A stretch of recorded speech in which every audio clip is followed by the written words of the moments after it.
This video y'all about to see with this woman here, she calls herself Chinese Kitty. That's what she called herself. And I want you to hear what she has to say. And you wonder why a lot of men like, yeah, I'm cool. I don't want to be in a relationship. Not because they don't want to be loved. They don't want, a lady, but some of the pickings out here. Listen to this mess. Is there, besides squirting, what else haven't you done that you want to do?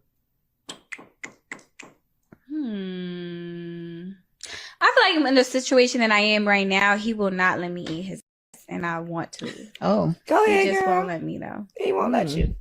Why do you want to do it? Cause He's never had it before? No, and You've done it before. Yeah, one time. And I feel like, I don't know, for me, I just like to do all types of wild, crazy shit. When you did it that one time, because I've done it and I'm going to do it again and again.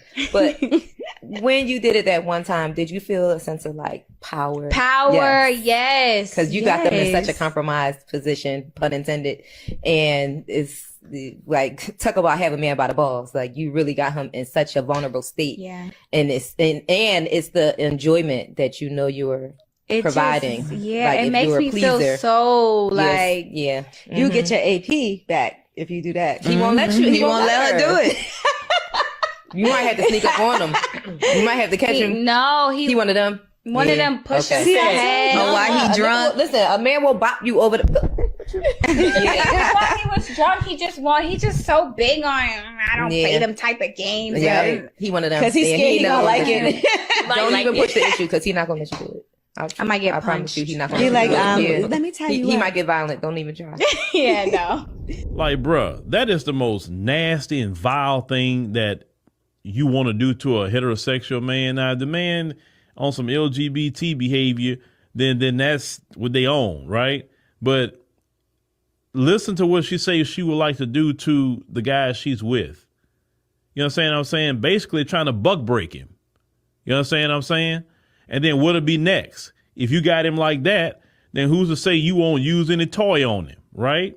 And trying to buck break him that way. Because, you got some women out here that want to buck break a man too.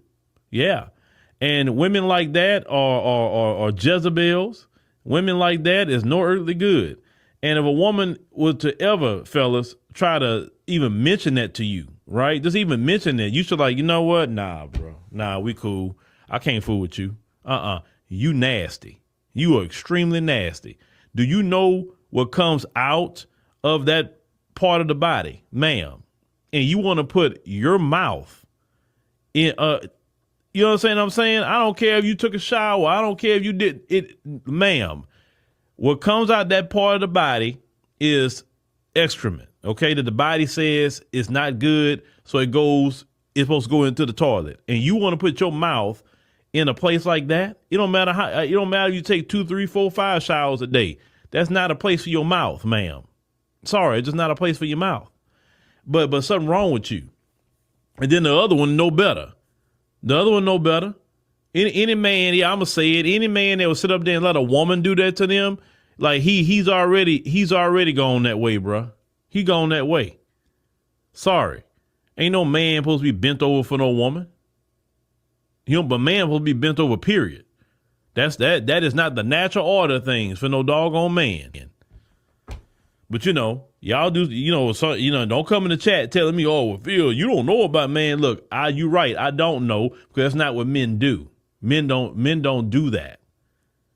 Men don't have no woman bending him over. That's just not really what it is. If that's the case, you want a woman bending you over. What's going to be next? You're going to be at the Diddy party and Diddy and them bending you over too? That'll be next, right? I mean, you already went that route. You might as well go all the way with Diddy and them in Hollywood, right?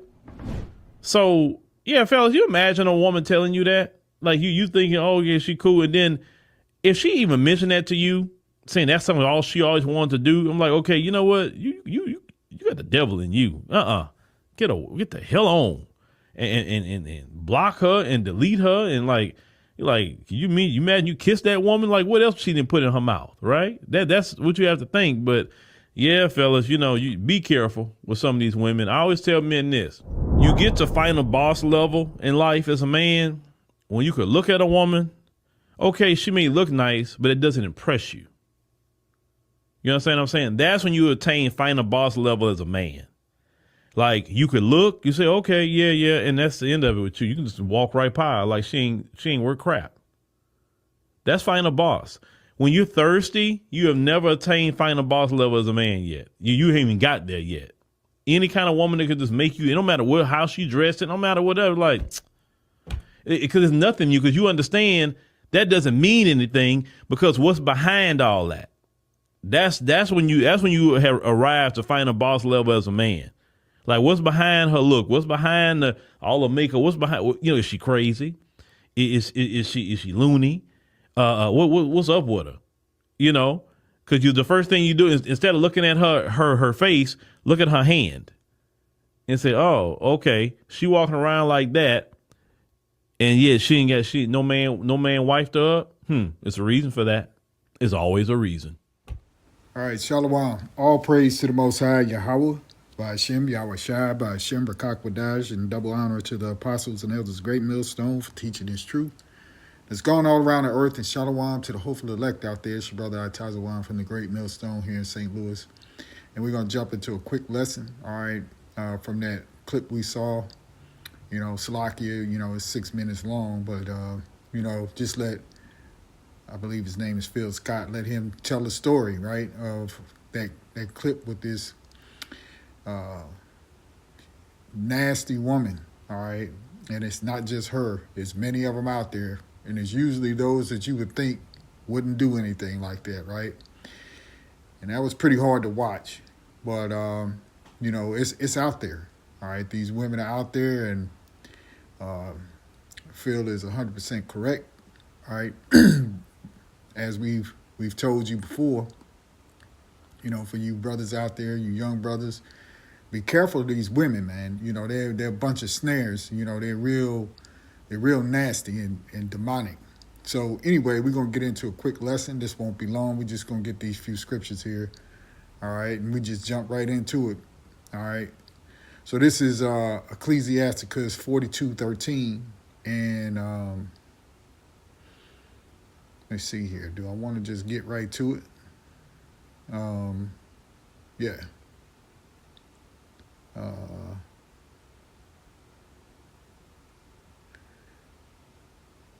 Yeah, let's just get right to it. I'm not going to make this long.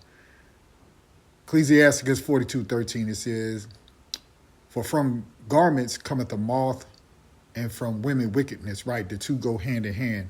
If you have garments that you hang in a closet, if it's not in a cedar closet, or you got mothballs, right? Especially if you have wool or cotton or something like that, the moths they're drawn to it, okay? And they will live off of that garment and eat it up, okay? And put holes in it, destroy it, okay? And that goes with the moth, okay? That's what a moth does. So is wickedness when it comes to a woman, okay? Real simple, real easy, and, you can see that these women, they're women who, they're out here on their own, okay, doing all of this filth, right, thinking that, that this, and here's the thing, these podcast things, this is why a woman needs to shut up, okay, and that they shouldn't have the liberty, of course, this is Babylon the Great, but see, when they think that they have the liberty to just say whatever they want, usually filth comes out of them.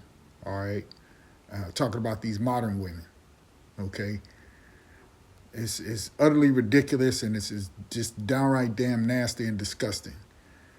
Ecclesiasticus 25:16, it says, "Give me any plague but the plague of the heart, and any wickedness but the wickedness of a woman." You see, the women today who have been destroyed by Esau-Edom's system here in Babylon the Great, all right, especially when it comes to so-called American women, and particularly so-called Negro woman, all right, and Latino woman's right behind her, okay, who are just perverts, all right?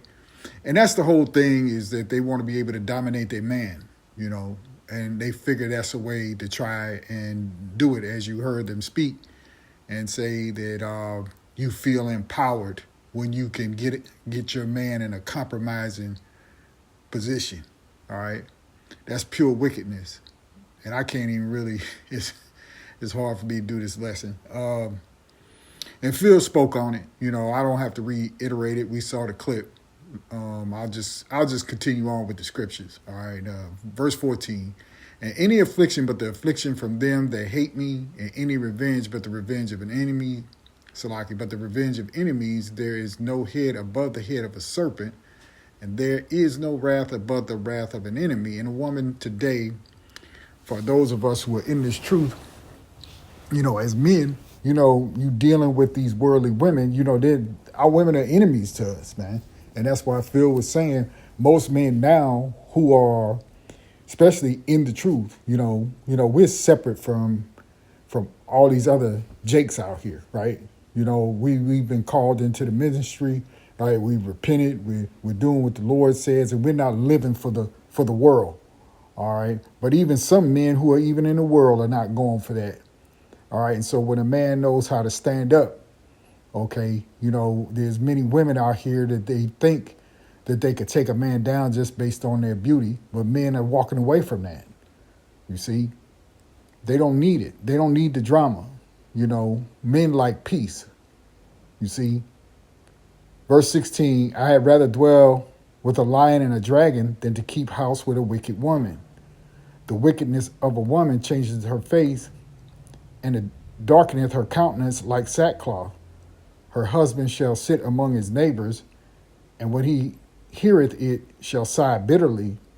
All wickedness is but little to the wickedness of a woman. Let the portion of a sinner fall upon her. All right. Every time, well, not every time, but a lot of the times you'll hear these same scriptures when it's, you know, a lesson to be done about the wickedness of these women. Okay. All right. Because there are many people who, for the first time, are hearing these scriptures and don't know that they're actually in the Bible. All right. This is Ecclesiastes 7 and 25. We'll start there.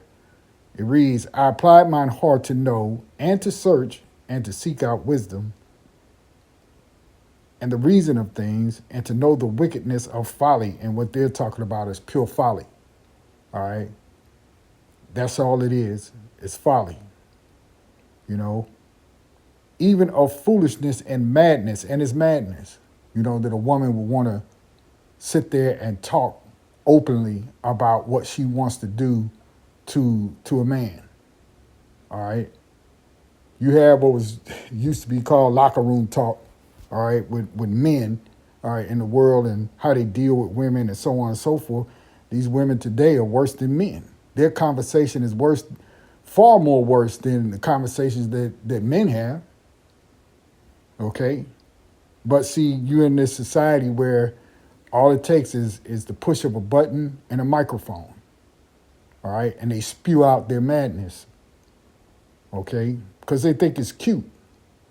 And then in this fallen society, Salakia, in this fallen society, all right, women are getting to that point, or at that point, of no return. All right, of no more being a lady. There was a such thing as being ladylike. Okay. Going on to verse 26, it says, and I find more bitter than the death of woman, whose heart is snares and nets. Right. The woman is far surpassed the things that a man would think would be hurtful. It's now the woman that's more hurtful than anything that a man would imagine. All right? Because of her lewdness, her wickedness, her deceitful heart. Okay? Whose heart is snares and nets and her hands as bands. Whoso pleases the Most High shall escape from her. Right? So a man meets a woman in a club or a restaurant or at work or whatever. Are you trying to get to know her? Once you see the first signs that this bird is off, hey man, it's time to say, you know, all right, well, see you around, catch you next time, you know, cut it off. All right. But the sinner shall be taken by her. Okay. Behold, this find I, Salakia, behold, this have I found, saith the preacher, counting one by one to find out of the account, which yet my soul seeketh, but I find not. One man among 1,000 have I found, right? But a woman among all those have I not found, right? So King Solomon searched 1,000 men, right, to see the solidness, or if you will, or the uprightness of a man, right? He found one in 1,000, but he checked 1,000 women or more and hasn't found any that are righteous. Okay? Lo, this only have I found, that the Most High have made man upright, but they have sought out many inventions. You see?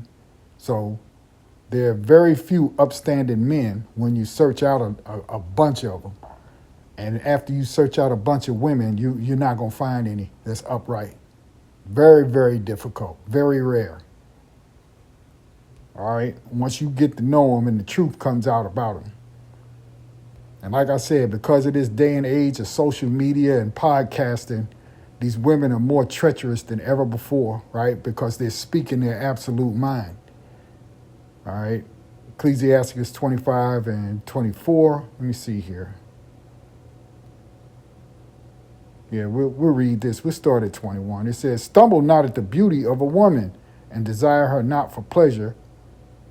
A woman, if she maintain her husband, is full of anger and impudence and much reproach. A wicked woman abateth the courage, maketh a heavy countenance and a wounded heart. A woman that will not comfort her husband in distress maketh weak hands and feeble knees. Of the woman came the beginning of sin, and through her we all die. You see? All right? This woman is emotional, right? Erratic, okay? Uncontrollable, all right? And just really just a downright beast now. All right? And that's what you saw on that podcast, a bunch of beasts. All right? Entertaining the thought of, like Phil Scott said, essentially buck breaking a man, just like Esau did during slavery time.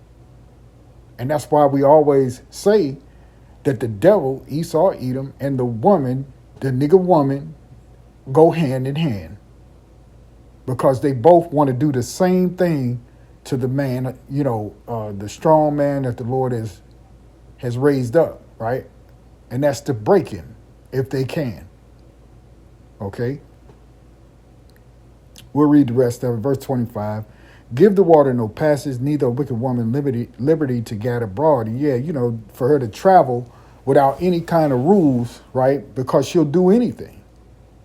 All right? Soon as she's out of your sight, she's going to do something wicked.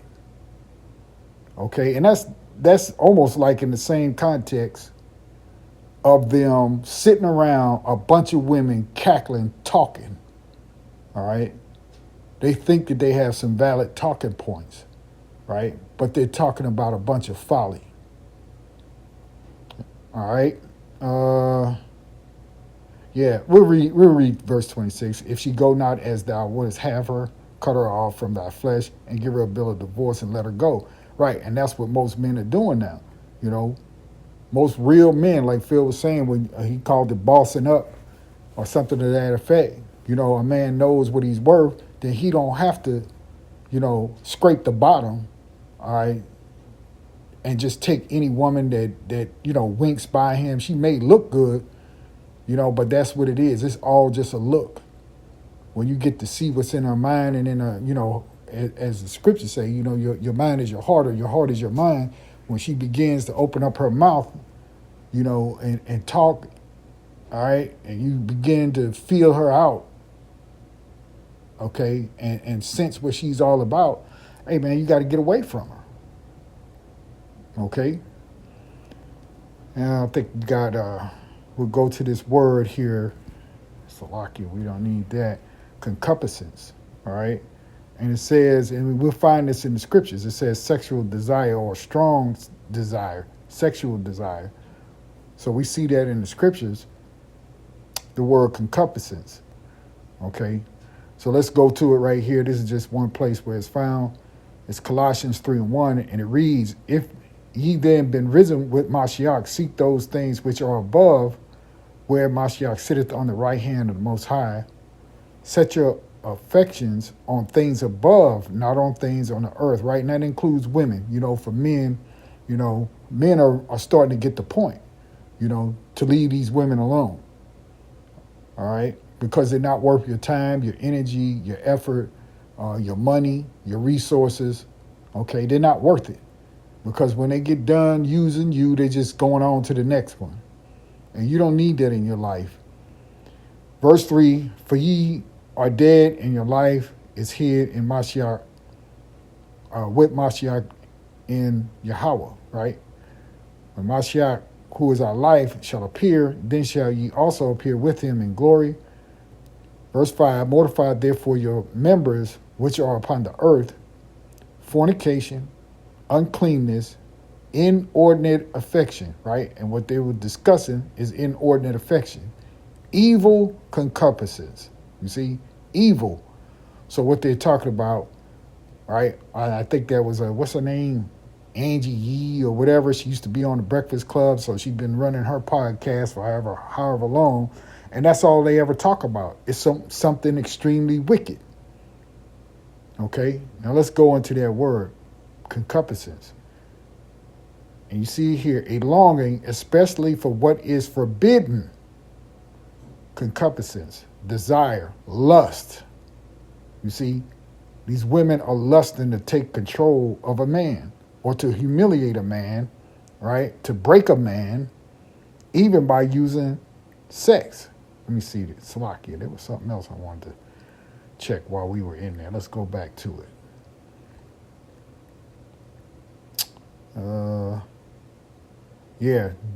Desire, craving, longing, desire for what is forbidden, lust. Okay? And that's all these women are seeking for. All right, we'll go on with it here at verse 6. It says, for which things sake the wrath of Yahweh cometh on the children of disobedience, into which ye also walked sometime when ye lived in them, right? So you're supposed to be a changed person, right? But these people in the world, they don't know the truth.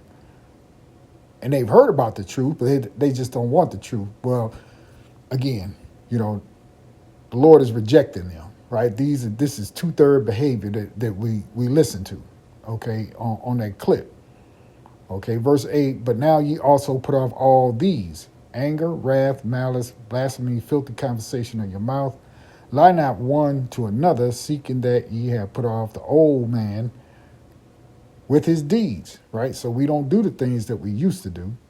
Okay, verse 10, and have put on the new man, which is renewed in knowledge after the image of him that created him, where there is neither Greek nor Jew, circumcision or uncircumcision, barbarian, Scythian, bond or free, but Mashiach is all in all. Put on therefore as the elect of the Most High. You see? So we striving, all right, and hopefully we'll be part of the elect. Holy and beloved, bowels of mercy, kindness, humbleness of mind, meekness, long-suffering, forbearing one another and forgiving one another. If any man have a quarrel against any, even as Mashiach forgave you, so also do ye, right? So, you don't hold any grudges, right, when you're in the truth. Okay, you be brotherly, all right? Verse 14, and above all these things put on charity, which is the bond of perfection, and let the peace of the Most High rule in your hearts, to the which also ye are called in one body, and be ye thankful. All right? And that's pretty much it. That's good enough. But you see it, concupiscence is an evil desire or lust. All right? Let me get this last scripture. This is Proverbs 15:21. It says, folly is joy to him that is destitute of wisdom. Right? So any man that would even deal with a woman who wants to do that, all right, it doesn't have any kind of wisdom. You see? All right? And folly is also, even though it says to him, it's applicable to all right? But a man of understanding walketh uprightly. Yeah, a man that's got understanding will know, I don't want no damn woman that wants to do that to me. You know, this is why you don't kiss these women either in the mouth, because you don't know where they've been. All right? Because a woman will lie. You know, they could lie, look you right in your eyes and lie to you and be so sincere about it, right? Looking at you with such sincerity, you know, the man may go for it. You know, they don't have a problem lying to your face. Okay? All right, so anyway, you know, I saw that clip and, you know, it was hard to bear, but, you know, hey, these are the trappings of the world, right? And as watchmen, we watch, okay, we report, right? And we warn. Those are the things that we do, all right? Even if it's uncomfortable, if it's an uncomfortable subject matter, we still go into it and filter it through the scriptures to give you the warning. All right, be aware of these wicked, nasty, filthy women out here, you brothers out there. All right. So with that, we're in the lesson right there. All praise to the Most High, Yahweh Shem Yahushua. Shalom.